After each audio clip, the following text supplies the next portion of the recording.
Hi guys, James at RampantLionReviews again for you today with another beer review. For this one we are going to stick to Sweden. We're going to head up towards Gothenburg once again, Göteborg as you would say in Swedish, the Swedish craft beer capital, and we're going to have a look at another beer from a brewery that I always quite enjoy actually. But this brewery are better known for their IPAs mainly, but I have noticed that in recent times they've been releasing a few more darker beers, which is always a nice thing. It's always great to try different styles from breweries that you enjoy. So for this review then, we are going to go to Spike Brewery once again, and we're having a little look at the Sickest sentence today. Now this one comes in at 7.5% ABV, and it is a Baltic porter.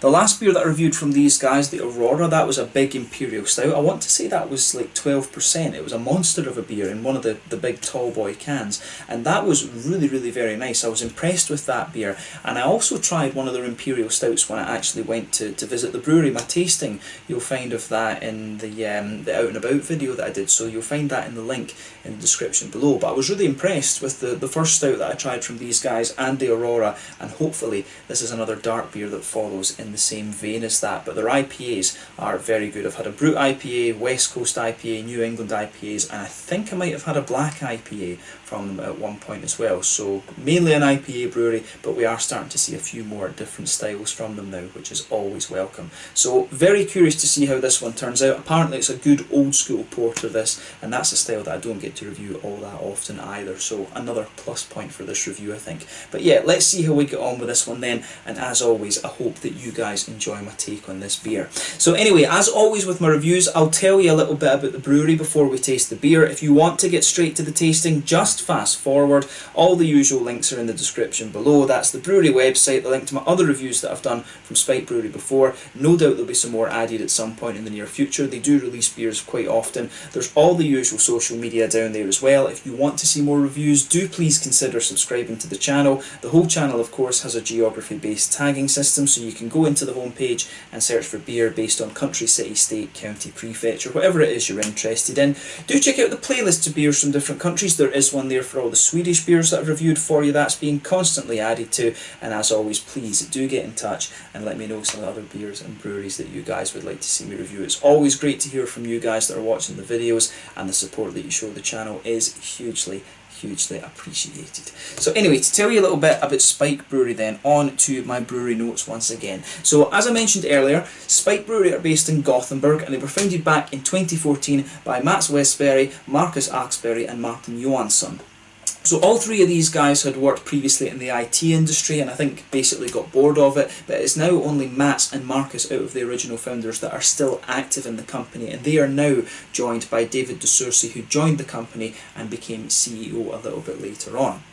So, their brewer is Bernardo Gava. He's originally from Brazil, and he trained at VLB in Berlin, which is quite a well-known brewing school, and he joined the company back in 2017. So he's been with them for around 3 years now. At the moment they're producing around 250,000 litres of beer per year, and about 25% of the production volume is used for contract brewing other breweries' beers. I think the likes of Duck Pond Brewing, formerly Microphone Bulgaria, they're brewing some of their beers at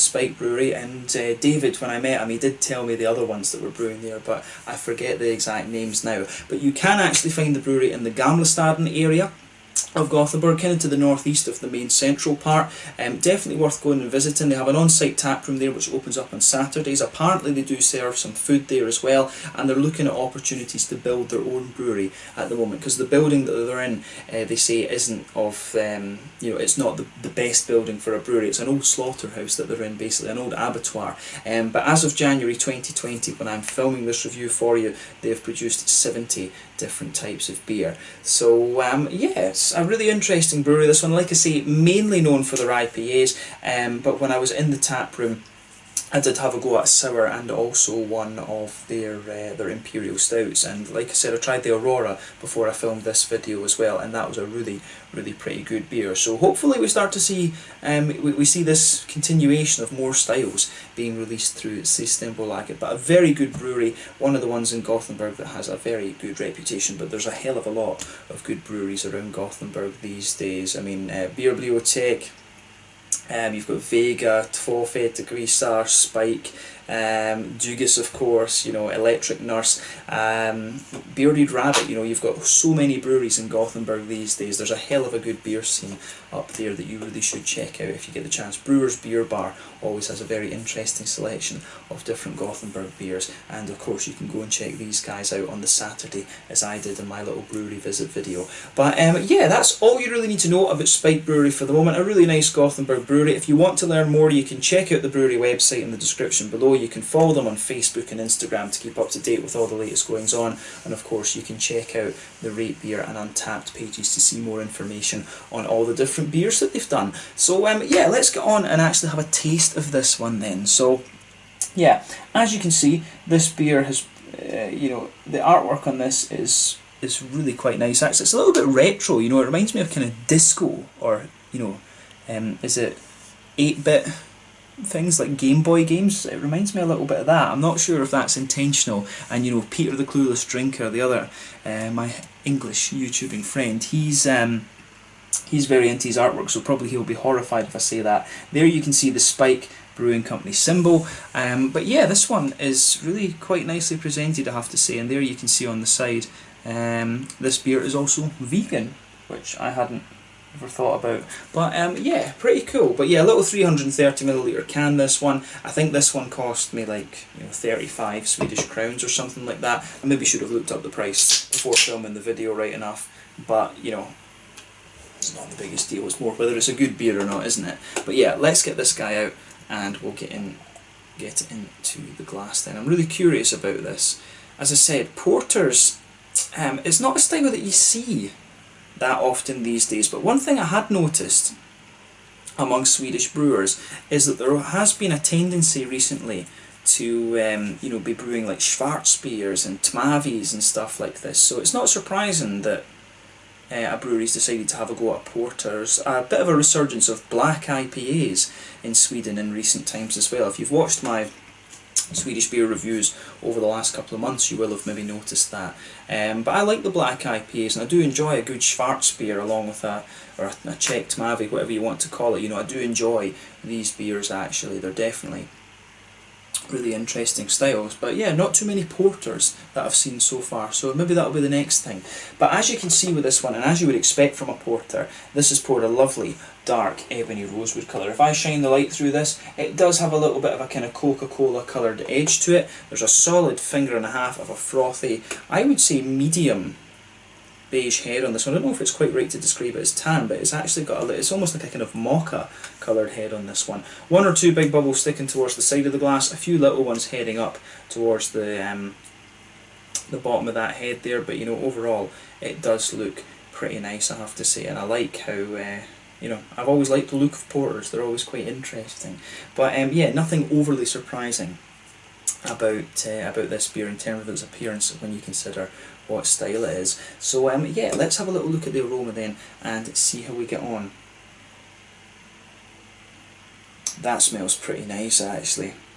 It's got a nice bit of roasty toasty black malt just kind of founding the base layer.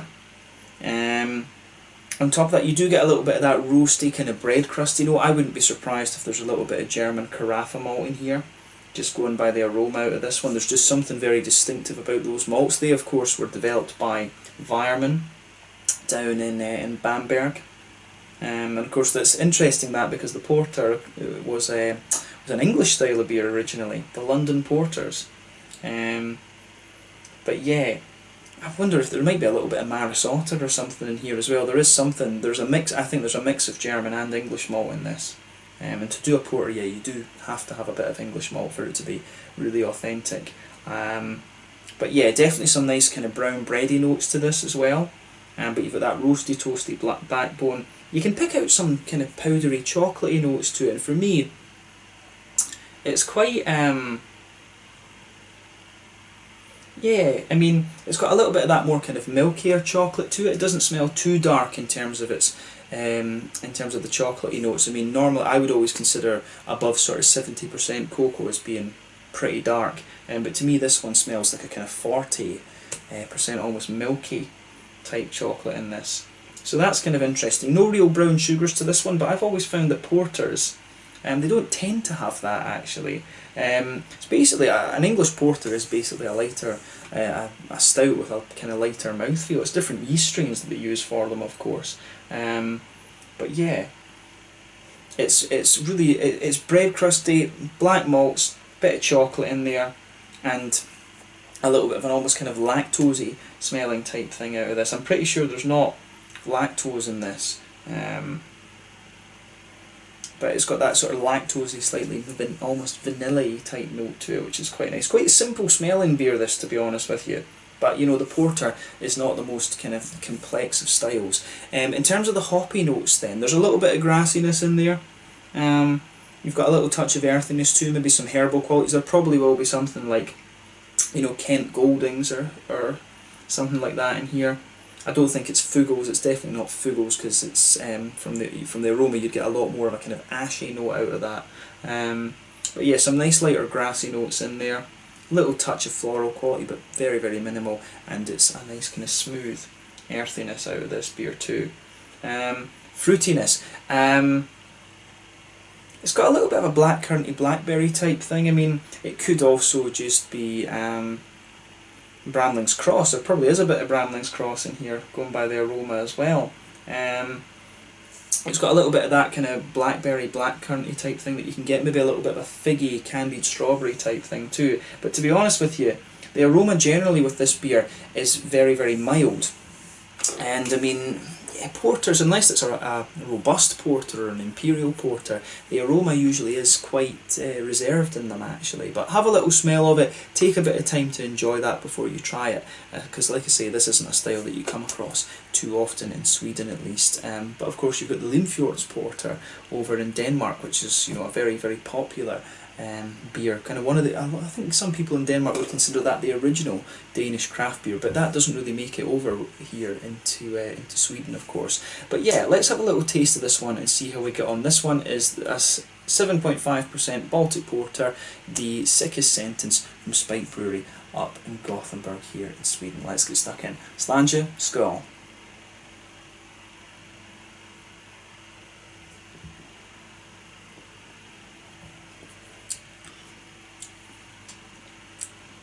I have to say, for a porter, that is really damn solid, actually. This one really, it comes in very smooth and leaning towards the sweet side of things, but really it gives you a nice little bit of a dry kick into as you go into the aftertaste with it.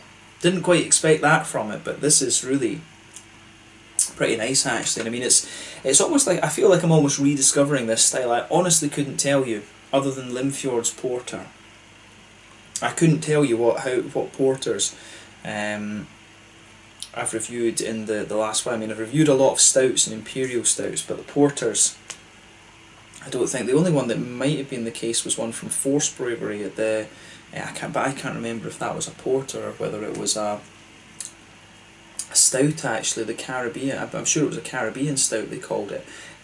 So yeah, other than Limfjords porter, I can't think offhand what other porters have had. So this, to me, this is almost just like it's like a little bit of nostalgia actually, because we often used to have Alice porter from Brewdog back in Aberdeen. That was probably one that was very readily available to us. But this is a nice style. You know, it's always cool to go back to things like this.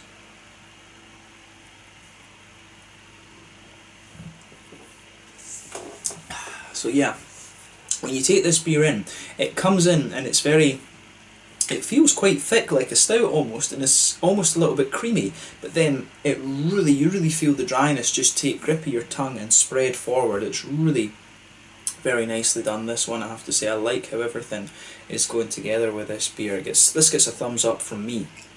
So yeah, let's try and break down these flavours a little bit then. So kind of forming the linchpin of this beer once it dries out, you get that lovely kind of roasty toasty black malt, and that's just blanketing the tongue. As you move into the centre of your palate a little bit, you start to get that well-fired bread crusty note that I was talking about. I really wouldn't be surprised if there's a little bit of carafa or something like that in here, but I think there's a fair little bit of just straight up black malt to kind of balance that out a little bit, because the carafa from what I remember, would always give you a little bit of breadiness, and the breadiness isn't too apparent there. You do get a little bit of it in the centre of your palate, but it's not overly pronounced in my mind.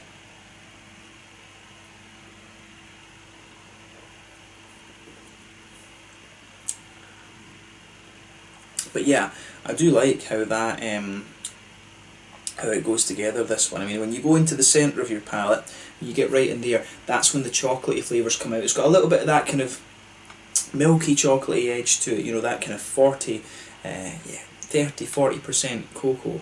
If you move further forward from that, you start to get a few kind of nutty, there's a little touch of a kind of nutty undertone there, and if you go to the front corners of the palate and move in a little bit, you will pick up a few kind of woody undertones to this beer as well. And I almost want to say that in the very centre of your palate you might just pick up a little hint of a slight brown sugar, but that's it's quite nice. As I say, there's a little bit more complexity to this one in the malt base than the aroma would have you believe, but this is a really solid and very nice porter. It's definitely not a robust porter, because it would be a lot drier and kind of harsher than it is, but I mean, it's starting to knock on the door of being a robust porter in the way that it dries out. This is definitely quite an interesting one, so if you get the chance to try this, I recommend that you do. It's a nice kind of rediscovery of the style for me.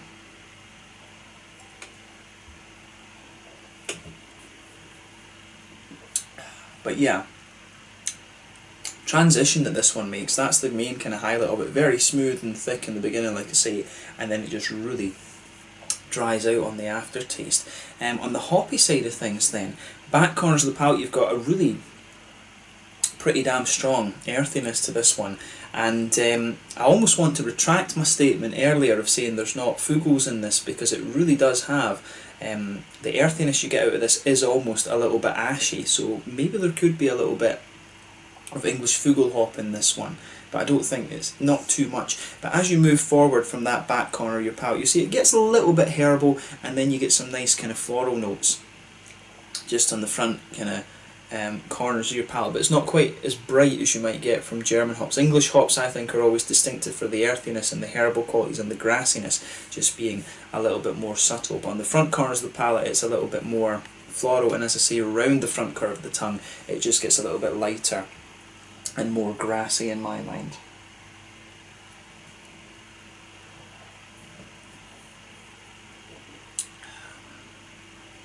But yeah, the fruity side of this beer is pretty interesting as well. Going by the hoppy characters on this and the fruitiness, I've got a feeling it might be a little mix of, it's either 2 or 3 hops, this beer, I think. It could be Fuggles hops. I think there's a little bit of Fuggles hops in there. I think maybe Kent Goldings would be another option, and perhaps Bramling's Cross. I think it is all English hops that are in here. The other thing that it could be is they might have used Northern Brewer instead, which is a very kind of popular hop to use with Doppelbock and things. The fruity notes that you get out of this are very kind of minimal, to be honest, so I might be overthinking that. Maybe they haven't put a hop in there to get the kind of fruity notes out of it. It may well just be like Kent Goldings and a little bit of Fugel or something like that. But I always like playing Guess the Hops, as I tell you. The fruity side of things though, when you take this one in, it does have a little bit of a, if you pay attention to the front of your tongue, it's got a little bit of a kind of plummy, raisiny sort of thing, but that very quickly smoothens out. It becomes a little bit more blackcurranty or blackberry-ish, and then when you go further into the aftertaste, some of the slightly sharper notes from the almost plummy notes kind of come out a bit more too, which is quite interesting, and it fades away to be a little bit more figgy when you get really far into the aftertaste, and the roasty black malts start to push their way out a little bit more as well. So in the aftertaste it does start to become a little bit more like a robust porter, but it's really pretty damn nice, I have to say. I like how this one goes together. It gets a salt, it gets a big thumbs up from me. I wouldn't hesitate to drink that again, and as I said, it's quite a nice discovery, rediscovery of the style for me. I do enjoy my Czech Tmavis and my German Schwarzbiers. I don't get to drink that many of them, right enough, but to try the sort of English equivalent of that again, if you like, is pretty interesting. For me, as I always say, when it comes to English beers, it's all about the stouts and the porters for me. I'm not a great fan of the bitters and stuff like that, although some of the English barley wines can be pretty good, we should say that as well. But yeah, in terms of the mouthfeel of this beer then, for me this is one of the thicker porters that you're going to come across. And I mean, at 7.5%, that is the other thing you have to consider about this. It's almost 7.5%. You probably could argue that this one is an imperial porter. I think normally porters that you get from England are around sort of 5%, 5.5%, something like that. So this one is a bit higher in alcohol. This is probably more like a kind of American take on the English porter, to be honest with you. That's probably a good point, but it does have a lot of the English authenticity to it. It's got a lot of the flavours you'd expect of the English one, rather than being more sweet like the American take would be. But this is definitely one of the thicker porters that I've come across. It's very, very smooth in the beginning, but then it dries out a little bit later on. But I would say this is quite a smooth and almost slightly creamy porter. They did say that it was top fermented, this one, which is which is kind of quite interesting. But it's very, very smooth. I think this is one of the smoother and thicker porters that I've come across. It's definitely fair to say that. In terms of the bitterness and things, I think you'd be talking at least 60 IBUs with this, because you've got quite a bit of roasty bitterness. The earthy characters really linger there into the aftertaste, and you've also got some of it from the malty notes as well. So yeah, quite a high IBU in this one, like around 60, maybe even a little bit higher than that. The malt base, as I said, it's very smooth and sweet in the beginning. It dries out a little bit later on. The fruits do have a little bit of sharpness there in the beginning, but again they sort of mellow out a little bit and become more juicy.